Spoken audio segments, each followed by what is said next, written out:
Hello friends, நம்ம இன்றைக்கி beans பொரியல் எப்படி பண்ணுறதுன்னு பார்க்கலாம். இது சிம்பிளான ரெசிபி தான், பட் ஹெல்த்தியும் கூட. பேன் காய வச்சுக்கலாம். ஹீட் ஆனோடனே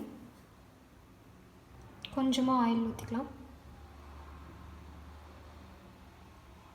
தேவையான அளவு ஊற்றிக்கோங்க.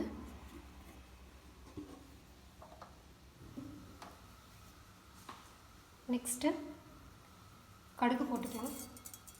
கடுகு நல்லா பொரியணும். கடுகு பொரியாமல் நீங்கள் உளுத்தம் பருப்புலாம் போடக்கூடாது. போட்டிங்கன்னா சிறு கசப்பாக இருக்கும். நல்லா பொரியட்டும். கடுகு பொரிய ஆரம்பிச்சிச்சு. இந்த டைமில் சீரகம் போட்டுக்கலாம்.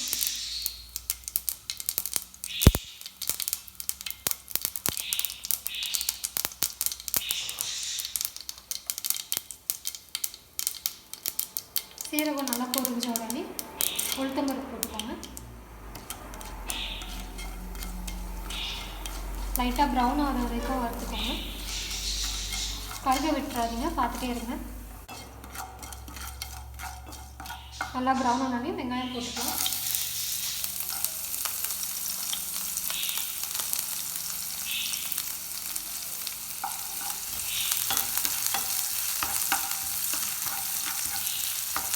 வெங்காயம் நல்லா வதங்கணும். நெக்ஸ்ட்டு பூண்டு போட்டுக்கோங்க.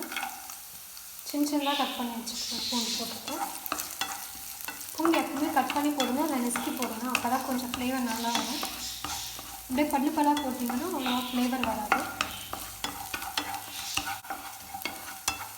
வெங்காயம் பூண்டு நல்லா வதங்கணும். நல்லா வதங்கிடுச்சு. இப்போது பீன்ஸ் போட்டுக்கலாம்.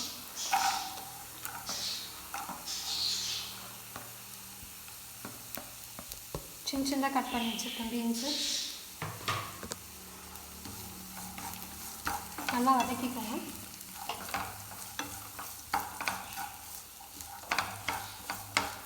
எப்போவுமே தண்ணி இல்லை மசாலா போடுறதுக்கு மாதிரி நல்லா வதங்கினோன்னு போடுங்க.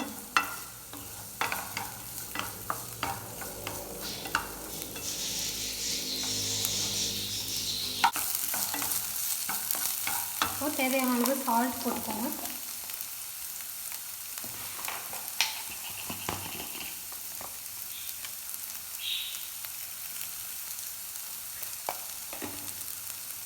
சால்ட் போட்டு வதக்கணும்னா இன்னும் சீக்கிரமாக வதங்கும். நல்லா ஸ்மெல் வருது பீன்ஸோட ஸ்மெல். பீன்ஸ் வந்து ரொம்பவே ஹெல்த்தி. அதனால் யாருக்குமே பிடிக்காது.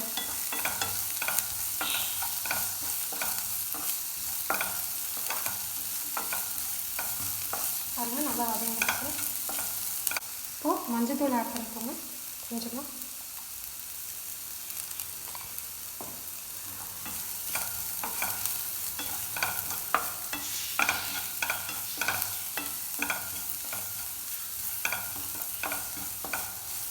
தக்காளியெலாம் போட்டிங்கன்னா ஒரு மாதிரி தொக்கு மாதிரி ஆகிடும். இப்போ தக்காளி வேண்டாம், இந்த மாதிரி நீங்கள் ட்ரை பண்ணி பாருங்கள், நல்லாயிருக்கும்.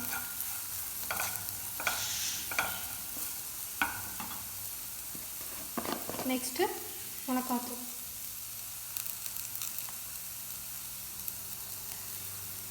இது வீட்டில் அரைச்ச மிளகாத்தூள். தனியா காஞ்ச மிளகாய் எல்லாம் சேர்த்து அரைச்சது. அப்படி உங்கள்கிட்ட இந்த மிளகாத்தூள் இல்லைன்னா வெறும் மிளகாத்தூள் கூட நீங்கள் சேர்த்துக்கலாம்.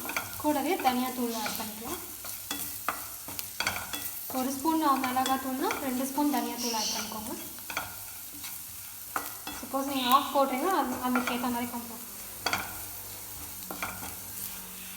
பாருங்கள். இதே கொஞ்சம் கிறிஸ்பியாக இருக்க மாதிரி இருக்கும். எப்போவுமே மிளகாத்தூள் போட்டு நல்லா வதக்கிட்டு அதுக்கப்புறம் தண்ணி ஊற்றுங்க. அப்போ தான் ஈவனாக ஸ்ப்ரெட் ஆகும். இல்லை தண்ணி ஊற்றிட்டு அதுக்கப்புறமேட்டு நீங்கள் மிளகாத்தூள் போட்டிங்கன்னா லம்ஸ் மாதிரி ஃபார்ம் ஆகிடும். சில டைம்ஸ் நீங்கள் ஒழுங்காக வதக்கலைன்னா அது அப்படியே இருக்கும். பாருங்கள். இப்போது லைட்டாக தண்ணி ஊற்றிக்கோங்க.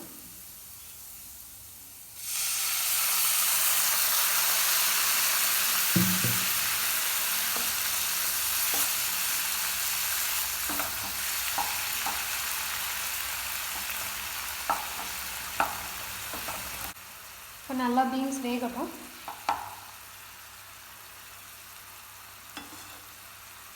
மூடி வச்சிடலாம். ஒரு 10 மினிட்ஸ் இல்லை 5 மினிட்ஸ் நல்லா வேகணும். இப்போ நம்ம பீன்ஸ் பொரியல் வந்துடுச்சான்னு பார்க்கலாம் ஃப்ரெண்ட்ஸ். பாருங்கள், நல்லா ட்ரை ஆகிடுச்சு. கிறிஸ்பியாகவும் இருக்கிற மாதிரி இருக்குது பாருங்கள்.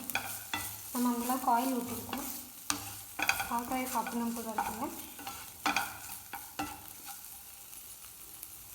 இப்போ கொஞ்சமாக கொத்தமல்லி போட்டுக்கலாம்.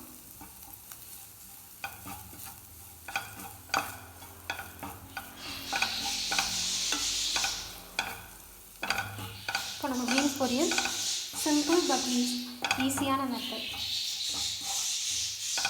அண்ட் ஆல்சோ ஹெல்த்தி வேறு.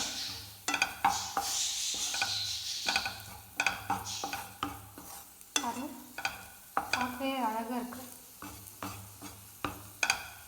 அவ்வளோதான் ஃப்ரெண்ட்ஸ், ஈஸியான பீன்ஸ் பொரியல் ரெடி ஆகிடுச்சு. ஹெல்த்தி வேறு. ஃப்ரெண்ட்ஸ், இதை நீங்களும் உங்கள் வீட்டில் செஞ்சு பார்த்துட்டு பிடிச்சிருந்ததுன்னா கமெண்ட் பாக்ஸில் மெசேஜ் பண்ணுங்கள். நெக்ஸ்ட் வீடியோவில் இன்னொரு ரெசிபியோடு உங்களை பார்க்குறேன். மறக்காமல் சப்ஸ்கிரைப் பண்ணுங்கள், லைக் பண்ணுங்கள், ஷேர் பண்ணுங்கள். Thank you friends.